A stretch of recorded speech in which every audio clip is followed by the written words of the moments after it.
Oi gente, tudo bem com vocês? Meu nome é Monique, bem-vindo de volta ao meu canal. E hoje a gente vai falar sobre esse clássico maravilhoso que foi a Branca de Neve, o live action. Só que na verdade vai ser um vídeo diferente porque eu vou dar a minha versão melhorada desse filme. Então sem mais delongas, bora pro vídeo de hoje.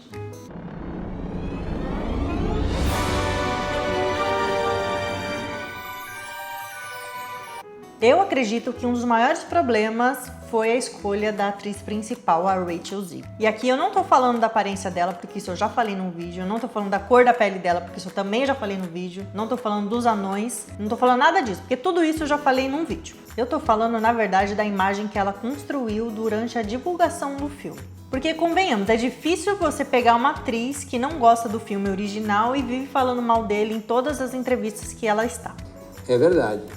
E durante essas entrevistas ela falava que a história da Branca de Neve era totalmente ultrapassada, que o príncipe era um stalker, que ficava perseguindo a Branca de Neve para todo lugar. Ou seja, ela queimou a reputação do filme antes mesmo dele ser lançado. I mean, you know, the original cartoon came out in 1937, and very evidently so.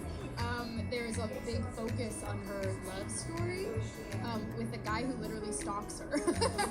Weird. So we didn't do that this time. It's really not about the love story at all, which is really, really wonderful. And whether or not she finds love along the way is anybody's guess until 2024. All of Andrew's scenes could get cut, of course.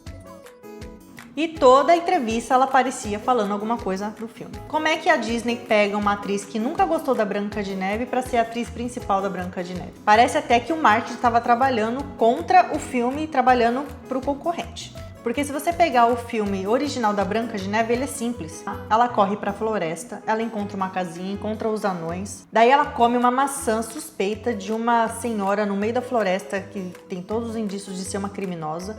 E daí ela espera ser salva com um beijo de amor do príncipe que ela se apaixonou enquanto ela meio que estava dormindo. Ou seja, é um conto de fada clássico que não faz muito sentido, mas funciona. E aí a Disney pega esse filme maravilhoso e quer transformá-lo num live action totalmente diferente do original. E o que era para ser uma coisa simples virou esse desastre todo. Eu vou contar uma coisa para vocês que vocês provavelmente vão concordar comigo. Porque depois de pensar muito nesse filme, eu descobri qual foi a razão do problema de ter flopado total. Não foi só o roteiro, não foram os anões, não foram somente os efeitos especiais, ou os defeitos especiais. A Disney simplesmente escolheu a protagonista errada.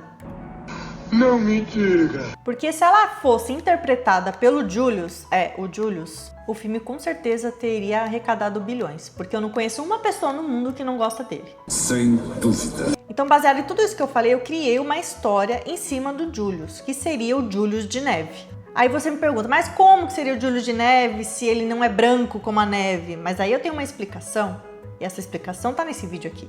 A moça se chamava Patrícia Espinosa, mas gostava tanto de bolo de coco que todo mundo a chamava de Branca de Neve.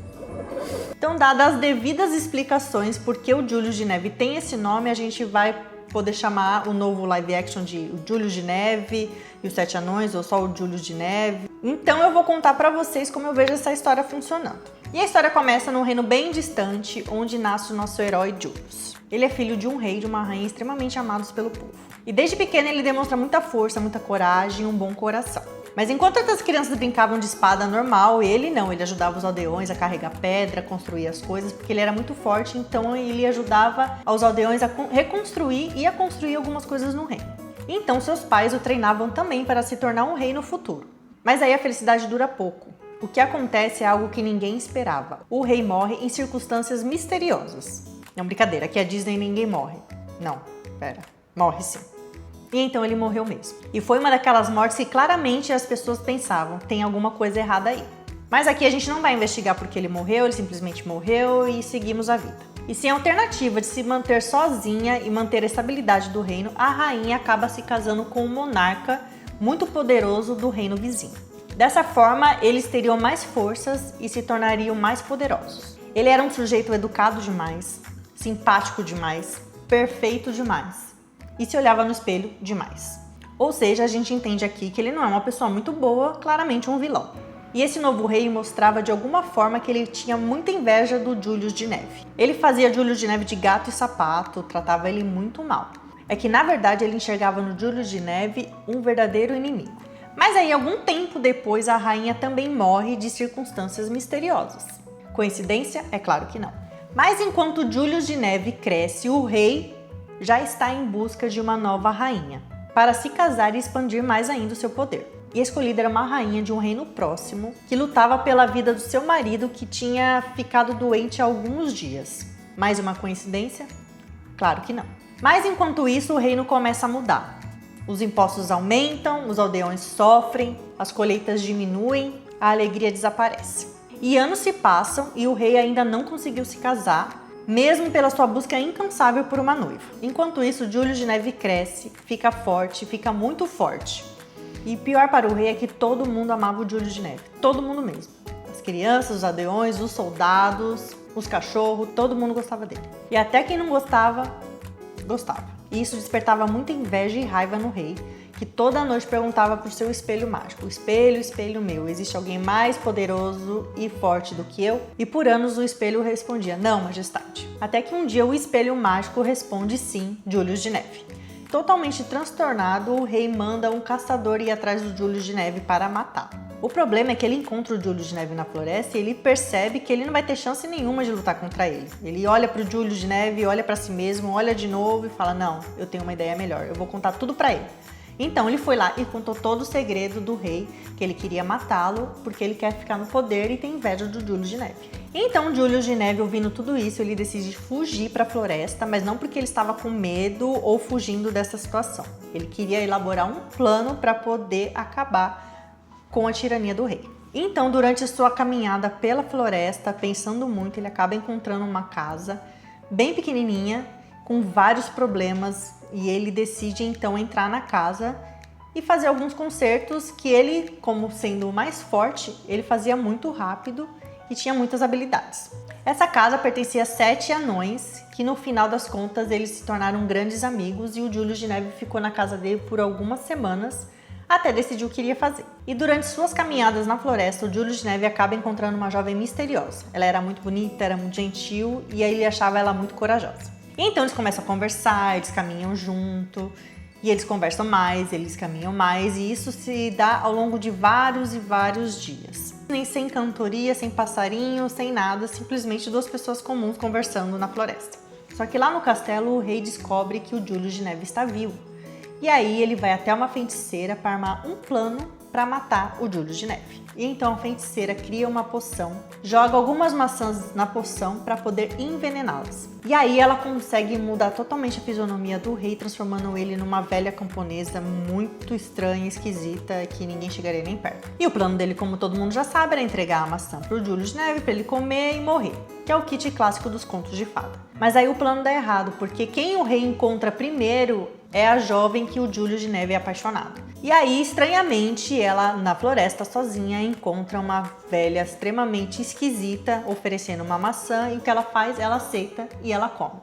Nesse meio tempo, o Julius de Neve estava indo ao seu encontro e ele acaba vendo tudo o que está acontecendo escondido. E assim que aquela velha vai embora e leva correndo para a casa dos anões, e os anões falam que infelizmente não tem o que fazer, que ela foi envenenada. Então Julius, muito triste, acaba dando um beijo de despedida na sua amada, e alguns segundos depois ela abre os olhos e sorri para ele. Então o Julius de Neve fica feliz, os anões ficam felizes, a jovem fica feliz e eu também fico feliz. Viva, viva, viva! E aí, nesse momento, o Julius de Neve entende uma coisa, que enquanto o rei estiver no poder, eles não terão paz. Então ele precisa acabar com a tirania desse rei o mais rápido possível. E aí ele volta para o reino e ele consegue entrar no castelo por uma entrada secreta que ele conhecia desde criança. E aí ele encontra o rei, os dois se enfrentam, e aí sem saída o rei acaba jogando seu espelho mágico em cima do Julius. Mal sabia ele que desse jeito o espelho iria quebrar. E quando esse espelho quebrou totalmente, o rei começou a envelhecer muito rápido, até o momento que ele virou pó e simplesmente desapareceu.